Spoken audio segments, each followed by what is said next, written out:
Em nome do Pai que me criou, do Filho que me resgatou e do Espírito Santo que me santificou, divina vontade, reina na minha vontade. Ó minha mãe, eu te amo e tu me amas. Dá-me um gole da vontade divina para minha alma. Me abençoa, Mãe, para que todas as minhas ações sejam feitas diante de vossos olhos maternais. Amém. Fiat. Especial Semana Santa, o Evangelho como me foi revelado de Maria Valtorta, a crucificação, a morte e a deposição da cruz, 27 de março de 1945. 4 homens musculosos que pelo aspecto me parecem judeus, e judeus dignos da cruz mais do que os condenados, certamente da mesma categoria dos flageladores, pulam do caminho para o lugar do suplício. Estão vestidos com túnicas curtas e sem mangas, e vêm trazendo nas mãos os cravos, os martelos e as cordas, que eles dizendo chalaças, mostram aos 3 condenados. Enquanto isso, a multidão se agita em um delírio cruel. O centurião oferece a Jesus a ânfora para que ele beba uma mistura anestésica de vinho com mirra, e Jesus a rejeita, mas os ladrões bebem bastante dela. Depois, a ânfora de boca larga é posta perto de uma pedra grande, bem perto da extremidade do monte. É dada ordem aos condenados para que se dispam. Os 2 ladrões logo fazem, sem nenhum pudor. Eles até se divertem fazendo gestos obscenos, virados para a multidão, especialmente para o grupo dos sacerdotes, todos candidamente vestidos com suas vestes de linho e que foram voltando para a pracinha mais baixa, fazendo uso da licença que tinham de ficar por ali. Aos sacerdotes uniram-se 2 ou 3 fariseus e outros prepotentes personagens que o ódio fez que ficassem amigos. Eu estou vendo pessoas minhas conhecidas, como o fariseu Jocanã e Ismael, o escriba Sadoque e Eli de Garfanaum. Os carrascos oferecem aos condenados 3 trapos para que lhes cubram as suas virilhas, e os 2 ladrões os pegam com as mais horríveis blasfêmias. Jesus vai se despindo lentamente, por causa dos espasmos que lhe causam as feridas, e os recusa. Talvez ele pense em conservar as ceroulas curtas com que ele estava durante a flagelação, mas quando lhe foi dito que as tirasse também, ele estende a mão para mendigar o trapo aos carrascos, a fim de proteger sua nudez. Ele é o aniquilado, chegando ao ponto de ter que pedir um trapo para uns delinquentes. Mas Maria viu aquilo e foi tirando o seu longo e leve pano branco que lhe cobre a cabeça e está por baixo do manto escuro sobre o qual ela já derramou tantas lágrimas. Ela o tira sem deixar cair o manto, entrega-o a João para que o passe a Longino, a fim de que o entregue ao seu filho. O centurião pega o véu sem criar dificuldades, e quando vê que Jesus está para desnudar-se completamente, estando ele virado, não para a multidão, mas para o lado onde não está o povo, pondo assim à mostra suas costas cheias de esquimoses e de empolas, sangrando pelas feridas recebidas e ainda abertas, ou pelas crostas escuras, estende-se o pano da mãe, e Jesus o reconhece e se envolve com ele, dando muitas voltas ao redor do abdômen e atando-o bem para que não caia. E sobre aquele linho, que até agora só foi molhado pelo pranto, caem as primeiras gotas de sangue, porque muitas daquelas feridas, recobertas ainda pelos coágulos, ao inclinar-se para tirar as sandálias ou a roupa, abriram-se de novo, e o sangue começou a pingar. Agora Jesus se vira para a multidão, e assim se pode ver que até o peito, os braços, as pernas, tudo foi atingido pelos flagelos.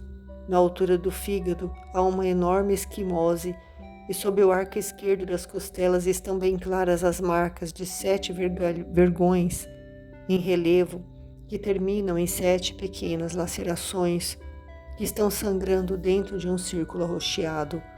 Foi um golpe feroz, o que deram com o flagelo sobre a região tão sensível do diafragma.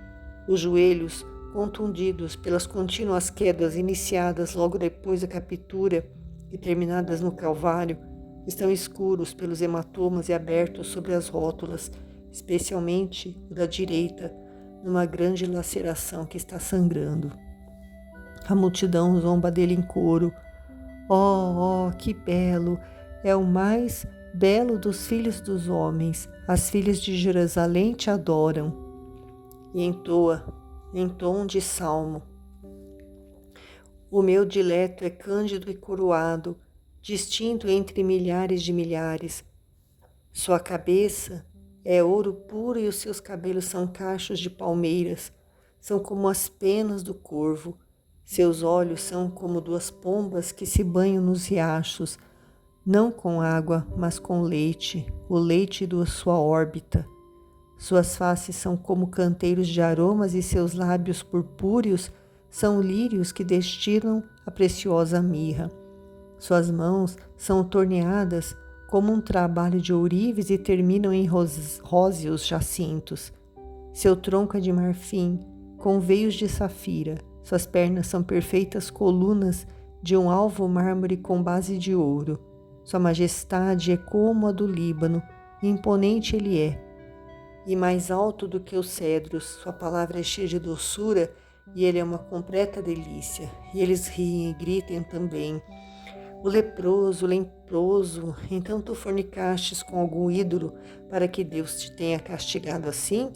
Murmuraste contra os santos de Israel, como Maria de Moisés, para seres assim punido? Oh, ele é perfeito. És tu o Filho de Deus? Isso não, és o aborto de Satanás. Pelo menos ele, Mamon, é poderoso e forte, e tu és um trapo impotente e nojento. Os ladrões estão amarrados às suas cruzes e são levados para o seu lugar, um à direita e o outro à esquerda, do lugar destinado para Jesus. Eles gritam, dizem imprecações, maldizendo especialmente quando as cruzes são transportadas, cada uma para o buraco para ela preparado, e a sacodem violentamente, fazendo que sejam cortados os pulsos dele com as cordas. E então as suas blasfêmias contra Deus, contra a lei, contra os romanos e contra os judeus são infernais. Chegou a vez de Jesus, ele se estende mansamente sobre o madeiro. Os 2 ladrões estavam tão rebeldes que, não bastando os 4 carrascos para segurá-los, tiveram que intervir alguns soldados para que com pontapés eles não acertassem nos carrascos que lhes estavam amarrando os pulsos. Mas, para Jesus, eles não tiveram necessidade de ajuda. Ele se agacha e pousa a cabeça onde eles dizem que deve fazê-lo. Ele abre os braços, como lhes ordenam, e estende as pernas, como eles mandam. Ele só se preocupou com a colocação bem feita do seu véu. Agora seu longo corpo, delgado e branco, fica sobre a madeira escura e o chão amarelado. 2 carrascos se assentam sobre o peito dele para segurá-lo quieto. Eu fico pensando, que opressão, que dor ele deve ter sentido por baixo daquele peso. Um terceiro lhe segura o braço direito, sustentando-o com uma mão sobre a primeira parte do antebraço e com a outra na parte dos dedos. O quarto já tem na mão o longo cravo aguçado na ponta e terminando do outro lado em uma chapa redonda e chata, da espessura de uma moeda dos tempos passados. Olha se o buraco que já foi feito na madeira vai dar certo com o ponto da junta radioulnar do pulso. Tudo bem. Aí o carrasco apoia a ponta do cravo no pulso, levanta o martelo e dá a primeira batida. Jesus, que estava com os olhos fechados, ao sentir aquela agulha aguda, solta um grito e faz uma contração, arregala os olhos, que estão nadando em lágrimas. Deve ser uma dor atroz a que ele sente. O cravo penetra, despedaçando os músculos, as veias, os nervos e quebrando os ossos. Maria responde ao grito do seu filho torturado com um gemido que se parece com o lamento de um cordeiro degolado e se inclina, como se tivesse sido despedaçada, segurando a cabeça entre as mãos. Jesus, para não torturá-la, não grita mais, mas os golpes continuam, compassados ásperos de ferro contra ferro, mas ficamos a pensar que por baixo há um membro vivo que os recebe. A mão direita já está pregada. Passa-se para a esquerda. O buraco não está no rumo do carpo.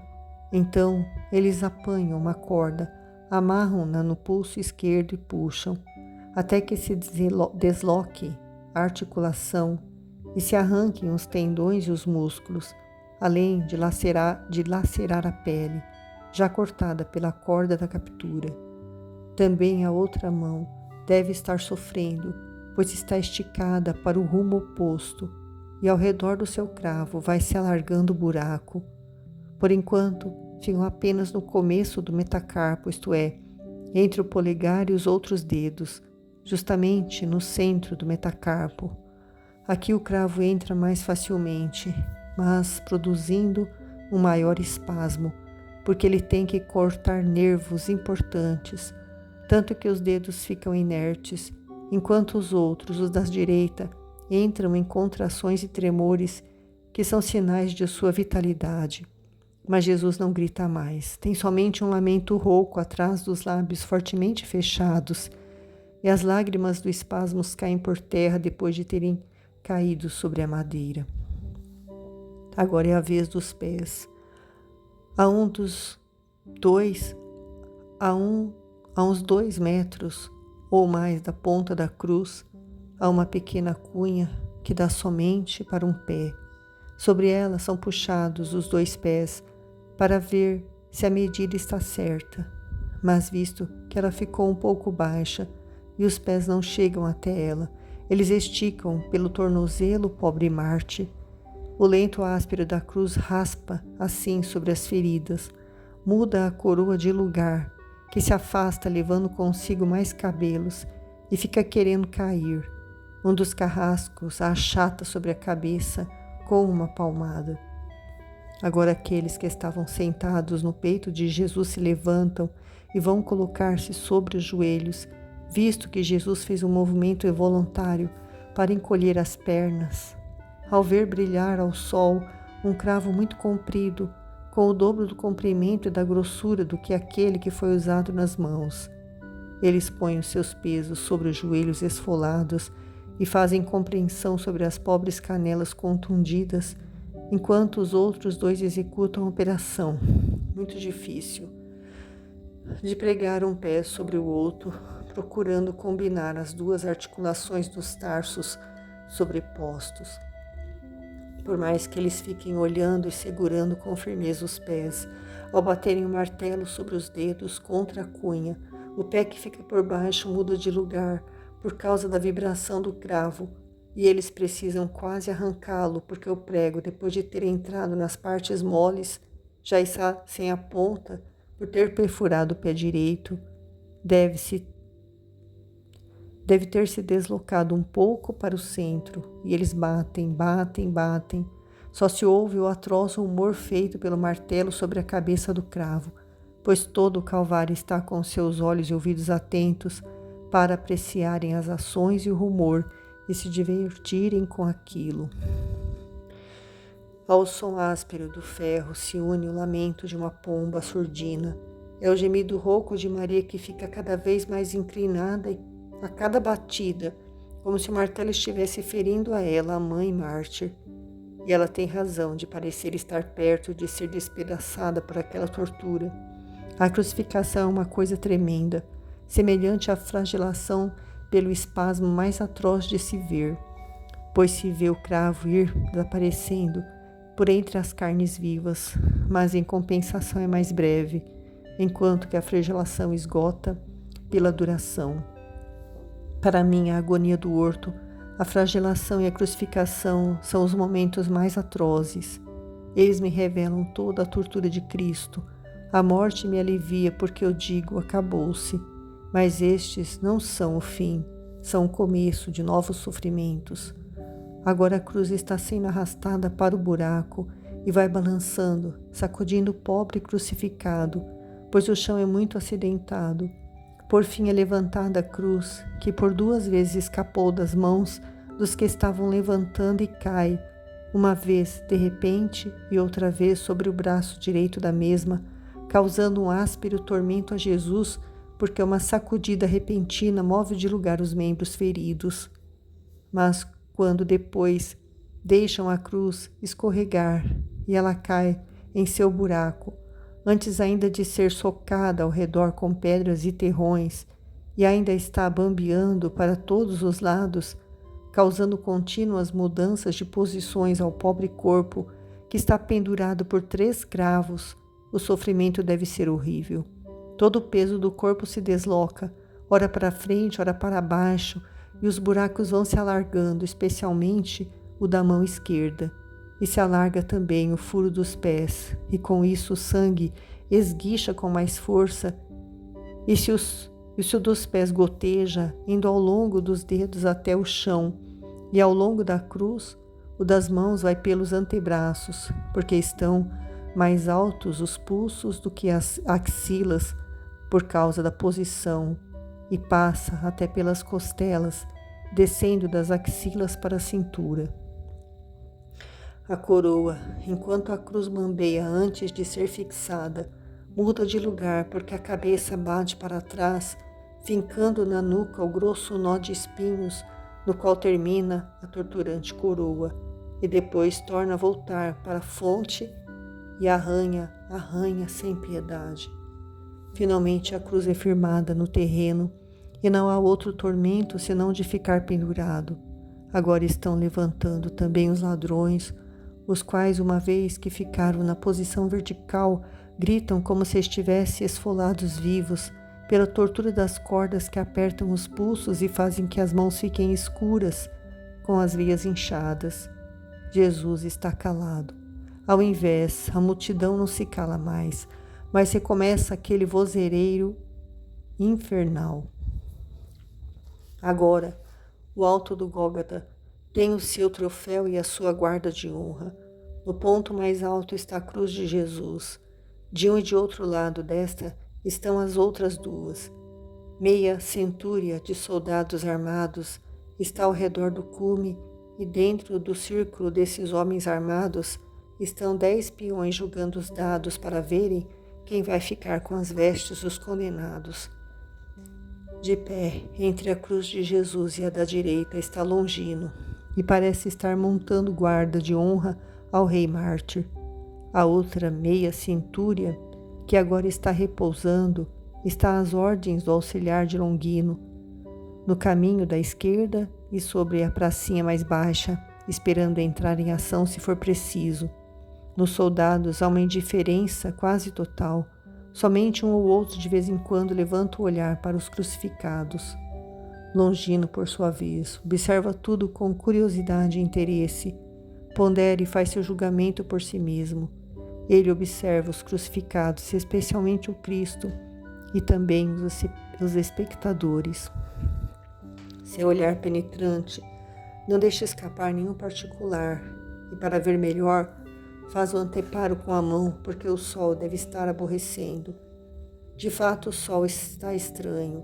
Sua luz está com uma cor entre o amarelo e vermelho, parecendo um incêndio.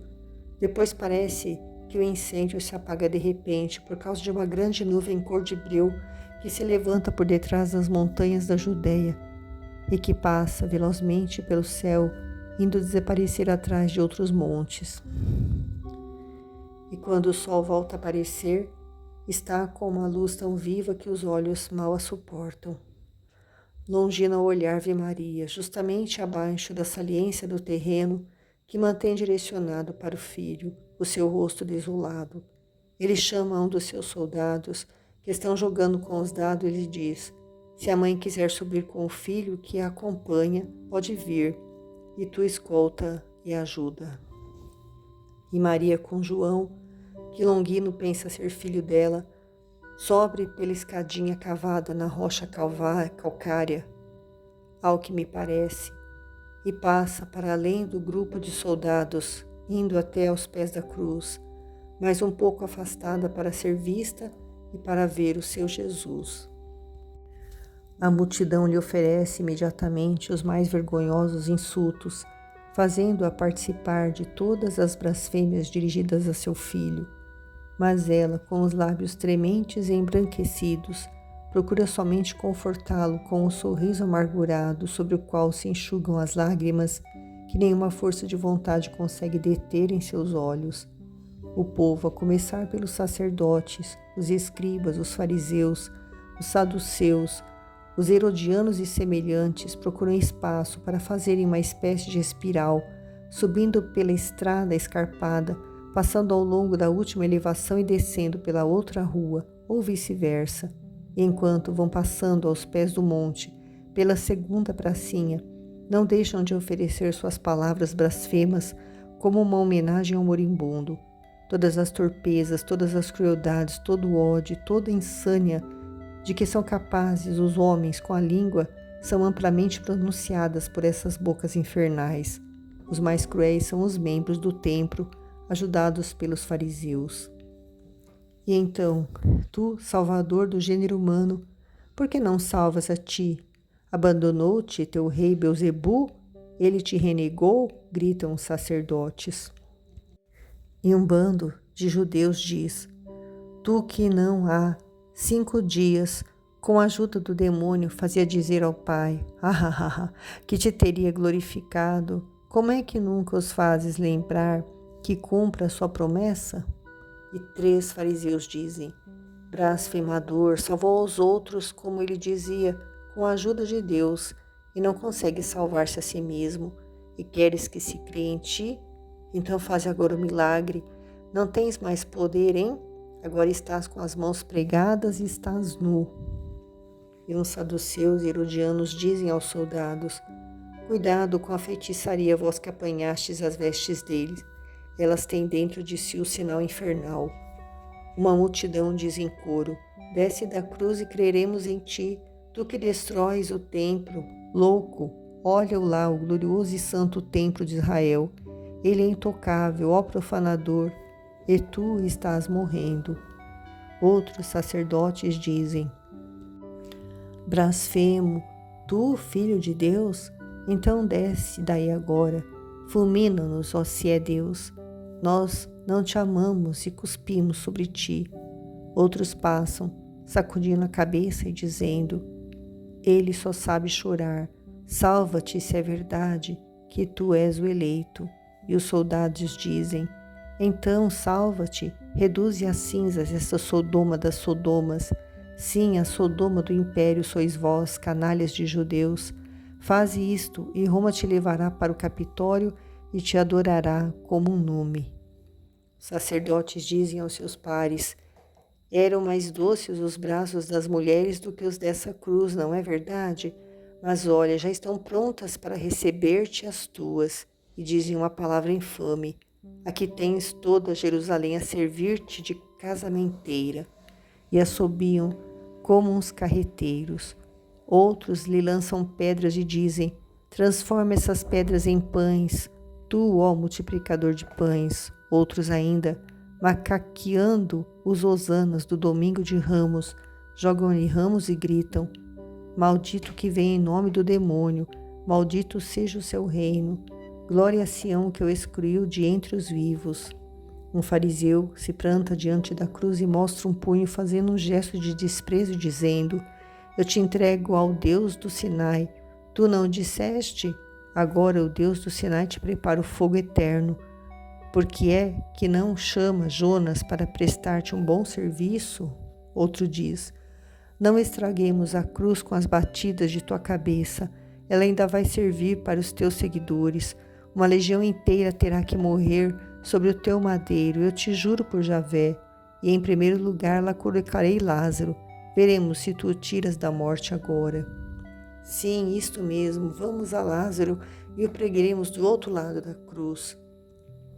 E como uns papagaios, Eles imitam lentamente as palavras de Jesus, dizendo: Lázaro, meu amigo, vem para fora, soltai-o e deixai-o andar. Não, dizia ele às suas fêmeas, a Marta e a Maria, eu sou a ressurreição e a vida. A ressurreição não sabe mandar embora a morte, e a vida morte, e a vida morre. Lá estão Maria e Marta. Vamos perguntar-lhes onde Lázaro está e vamos procurá-lo. E eles se põem a andar em direção das mulheres e perguntam com arrogância: onde está Lázaro? No palácio? E Maria Madalena, enquanto as outras fogem aterrorizadas atrás dos pastores, vai para a frente, reencontrando em sua dor a antiga audácia dos tempos do pecado e diz: Ide, encontrareis já no palácio soldados de Roma e 500 homens armados de minhas terras que vos castrarão como a uns velhos cabrões destinados à alimentação dos escravos dos moinhos. Descarada, é assim que falas aos sacerdotes? Sacrílegos, torpes, malditos, voltai, em vossas costas tendes, eu estou vendo as línguas das chamas do inferno. Aqueles vilões dão meia volta verdadeiramente aterrorizados. Tão firme é a afirmação de Maria, mas se eles não têm chamas em suas costas, tens em seus rins as bem afiadas lanças romanas. Pois Longino deu uma ordem, e a meia centúria que estava em repouso entrou em atividade, vai ferindo nas nádegas os primeiros que vai encontrando. Eles fogem gritando, e a meia centúria fica lá para fechar as entradas das duas estradas e para servir de baluarte na pracinha. Os judeus dizem imprecações, mas Roma é mais forte. Madalena abaixa novamente o seu véu. Ela o havia levantado para falar aos insultadores e volta para o seu lugar. As outras vão reunir-se a ela, mas o ladrão da esquerda, lá de sua cruz, continua a insultar. Parece que ele se tornou agora o maior colecionador de todas as blasfêmias dos outros e as vai repetindo todas, para terminar dizendo: Salva-te, e a nós também, se queres que se crie em ti. Tu és o Cristo? Tu és um doido. O mundo é dos mais espertos e Deus não existe. Eu sim que existo. Isto é verdade. E a mim tudo é permitido. Deus? Isto é uma fábula inventada para fazer-nos ficar quietos. Viva o nosso eu. Só é Ele que é Rei e Deus. O outro ladrão que está à direita, e tendo Maria quase a seus pés, olha para ela quase mais do que para Cristo, e a alguns momentos chora e murmura: é a mãe, e diz ao companheiro: cala-te, não temes a Deus nem mesmo agora que está sofrendo este castigo? Por que é que insultas quem é bom? Ele está passando por um suplício maior do que o nosso e nunca fez nada de mal. Mas o ladrão continua com suas imprecações. Jesus está calado, arquejante por causa da posição, por causa da febre, pelas condições cardíacas e respiratórias, consequência da flagelação violenta, e também pela angústia profunda que o fez suar sangue. Fica procurando achar um alívio, diminuindo o peso que está sobre os pés, suspendendo com as mãos o corpo e fazendo força com os braços. Talvez ele esteja fazendo assim também, para atenuar um pouco a dor da cãibra que já lhe está atormentando os pés e que se prenuncia pelo tremor muscular.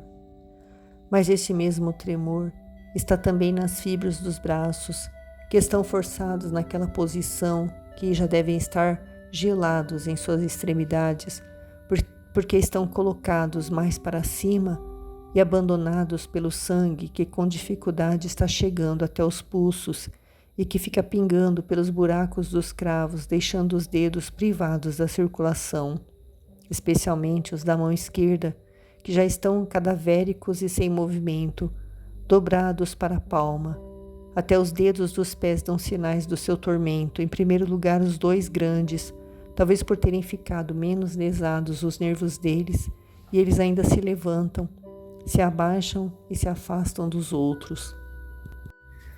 Seu tronco também nos mostra todo o seu sofrimento com um movimento que é acelerado, mas não profundo. e causa-lhe fadiga em vez de dar-lhe alívio.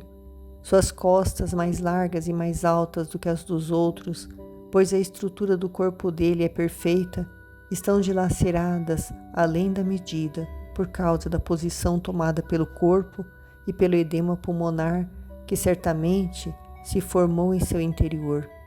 E assim sendo, não servem para atenuar o esforço respiratório a tal ponto que o abdômen tem que ajudar, com seus movimentos, o diafragma, que pouco a pouco também vai se paralisando.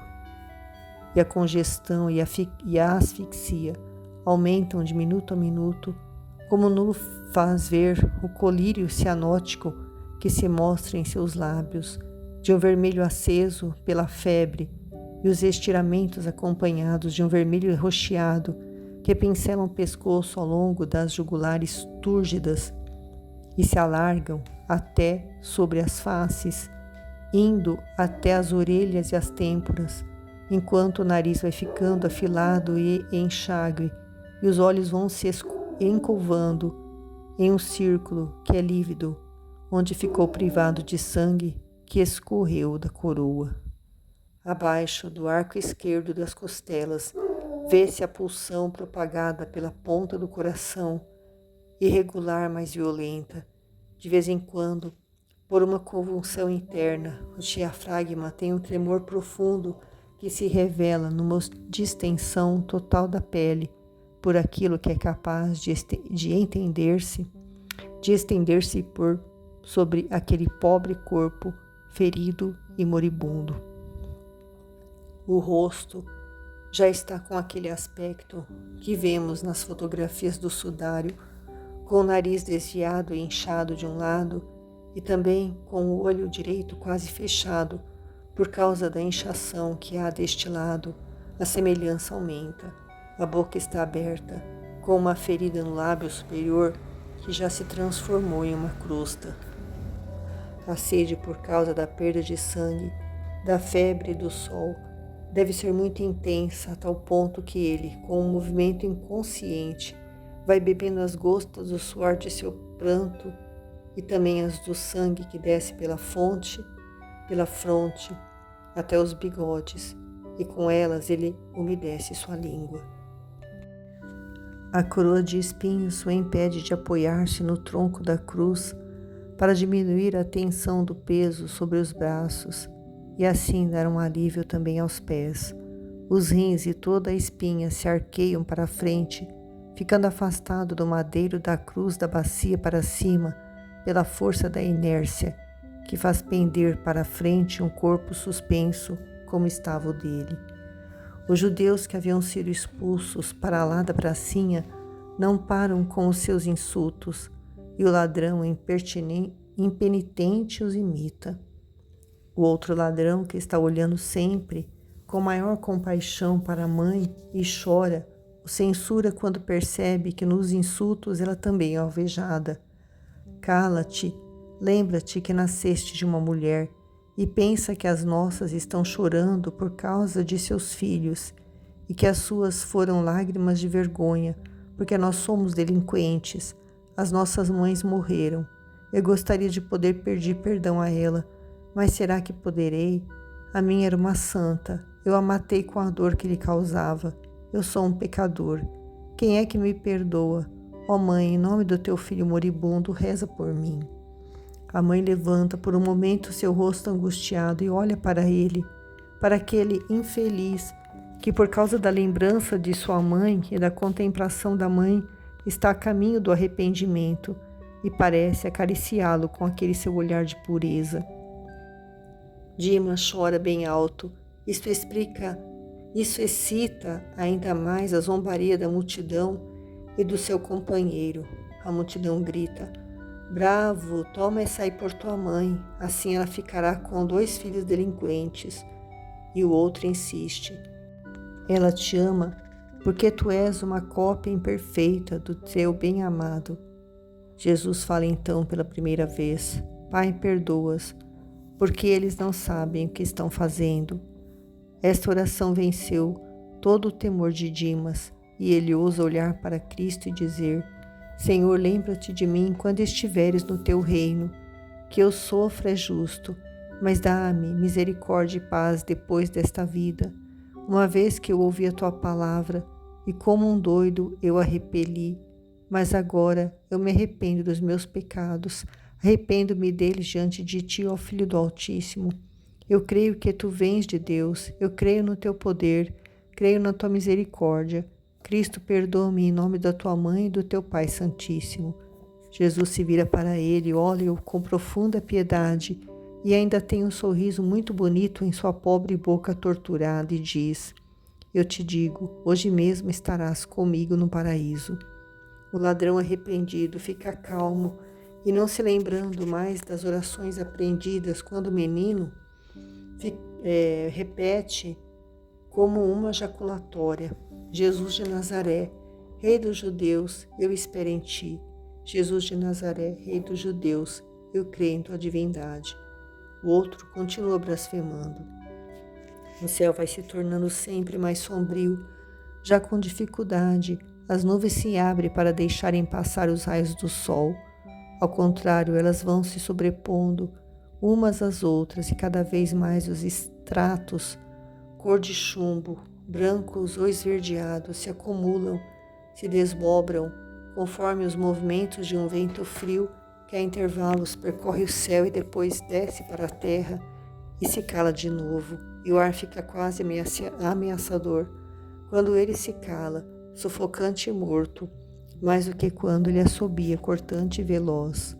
A luz do dia, que antes estava viva, até além da medida, vai se tornando verdolenga, e os rostos vão tomando estranhos aspectos. Os soldados, sob seus capacetes e com as suas couraças, que antes eram brilhantes e agora se tornaram embaçadas na luz esverdeada, sob um céu cinzento, estão pondo à mostra os seus duros perfis como se tivessem sido entalhados. Os judeus, em sua maioria morenos na pele, nos cabelos e na barba, parecem uns afogados por seus rostos que tomaram uma cor térrea. As mulheres parecem umas estátuas de neve azulada por sua palidez enxague que a luz verde ainda aumenta. Jesus parece ir empalidecendo sinistramente, como se já fosse um começo de decomposição, como se estivesse morto. Sua cabeça começa a inclinar-se sobre o peito, suas forças vão lhe faltando rapidamente. Ele está tremendo, não obstante a febre ardente em que está, e com sua fraqueza, ele murmura o nome que antes dizia apenas no fundo do seu coração: Mãe, mãe. Ele o murmura em voz baixa, como num suspiro, como se estivesse já em um leve delírio que o impedisse de conter aquilo que a sua vontade gostaria. E Maria, cada vez que isso acontece, faz o gesto irrefreável de estender os braços para socorrê-lo. E aquela gente cruel riu dos espasmos de quem está morrendo e do que ele diz durante os espasmos. Os sacerdotes e os escribas sobem até onde foram os pastores que estão na pracinha de baixo, e como os soldados querem afastá-los, eles reagem dizendo: aqui estão esses galileus, aqui estamos também nós que temos de verificar se a justiça é feita até o fim, e de longe, com essa luz estranha, não podemos enxergar. De fato, muitos começam a ficar impressionados com a luz que está envolvendo o mundo, e já alguns estão com medo. Até os soldados estão mostrando o céu e uma espécie de cone que parece de ardósia, de tão escuro, que se levanta como um pinheiro atrás de um cume. Parece uma tromba marinha. Levanta-se, e parece girar nuvens cada vez mais pretas, como se fosse um vulcão vomitando fumaça e lava. Continua.